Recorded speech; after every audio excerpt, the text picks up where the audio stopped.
Anne-Cécile Maillefer, bonjour. Bonjour. Vous manifestez ce soir pour l'entrée de 5 femmes au Panthéon.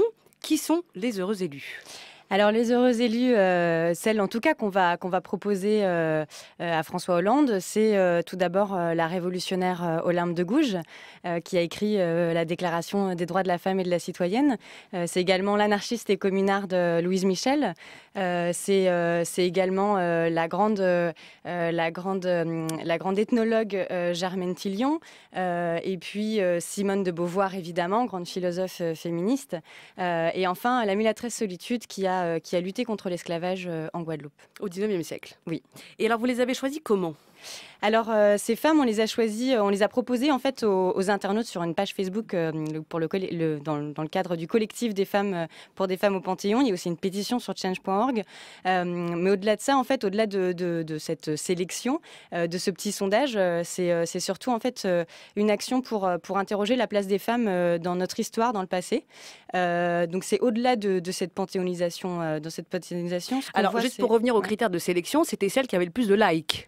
C'est ça. Donc c'est Facebook, une vie d'exploit réduit voilà. au plus de likes. Alors, cela dit, Anne-Cécile Maillefer, la moitié des enterrés masculins du Panthéon sont quand même inconnus. Il y a Jean-Ignace Jacqueminot, Claude-Louis Petier, Joseph-Marie Vienne. Au fond, pourquoi est-ce que vous en faites tout un symbole ?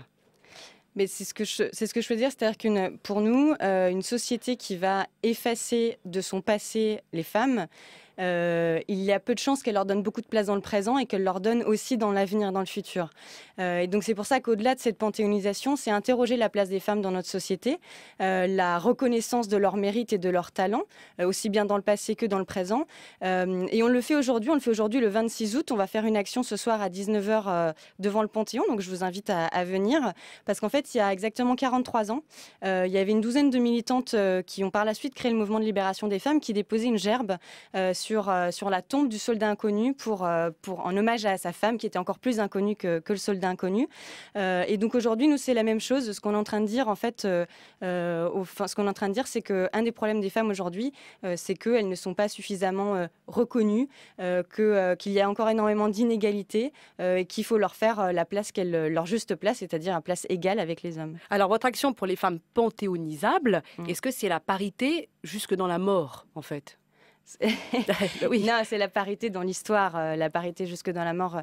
Non, c'est vraiment la parité dans l'histoire. La parité, en fait, ce mot, ça veut juste dire l'égalité. Alors attention, parce qu'il y en a d'autres qui disent la parité, c'est le biologique qui prime sur la compétence. Non. non, absolument pas. Non, la parité, c'est vraiment l'égalité. Donc, c'est de dire que femmes et hommes, nous avons des compétences égales. Et donc, il est normal que nous ayons une reconnaissance égale. Et ce n'est pas parce que les femmes ont un sexe biologique différent qu'elles ne devraient pas pouvoir accéder au poste à responsabilité de la même manière que les hommes. Si nous partons du principe que nous avons des compétences égales, nous devons donc avoir une reconnaissance égale. Cela dit, si on doit choisir entre une femme incompétente et un homme compétent, la parité fait qu'on va choisir la femme incompétente. Est-ce que ça vous semble pas bizarre ? C'est marrant parce qu'en fait, la question de l'incompétence, elle se pose toujours quand on parle de nommer des femmes et des postes. Ça, c'est vrai. Et alors, je ne sais plus qui, donc ça, c'est pas très sympa, disait qu'on sera arrivé à l'égalité lorsqu'on nommera effectivement autant de femmes incompétentes que d'hommes incompétents. C'était Françoise Giraud. Voilà, c'est ça. C'était Françoise Giraud. Alors, Oser le féminisme, l'association que vous présidez, Anne-Cécile Maillefer, c'est un féminisme qui est contre les hommes ou tout contre les hommes ? Alors, le féminisme n'est jamais contre les hommes. Le féminisme, il est contre la domination masculine. Il est contre le fait d'instituer des différences fondamentales comme ça entre femmes et hommes juste parce qu'on aurait un sexe biologique. Et en plus de hiérarchiser les femmes et les hommes avec évidemment au détriment ou des avantages des femmes. Donc, le féminisme en général n'est jamais contre les hommes. Et Oser le féminisme, c'est vrai qu'on est une association mixte. C'est-à-dire que femmes et hommes, vous pouvez rejoindre et adhérer à Oser le féminisme sur notre page www.oserleféminisme.fr et venir participer à l'élaboration de nos campagnes. Donc c'est un féminisme qui ne compte pas émasculer les hommes. C'est une bonne nouvelle, je vois tout le monde qui se détend dans le studio, c'est plutôt pas mal, mais vous partez donc du principe que l'homme est un allié et non pas un adversaire.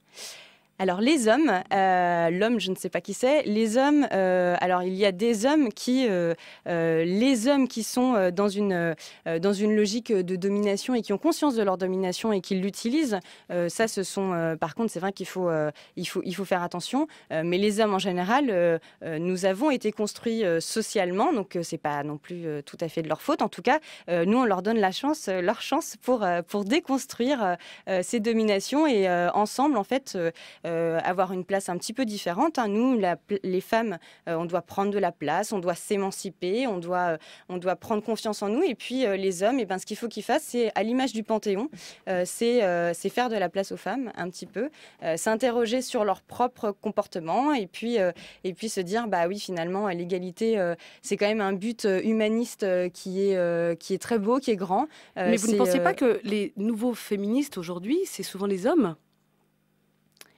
Les nouveaux féministes aujourd'hui, c'est souvent les hommes. Je dirais pas ça. Je pense que aujourd'hui, on a besoin de féminisme, c'est sûr, et on a besoin que tout le monde porte le féminisme.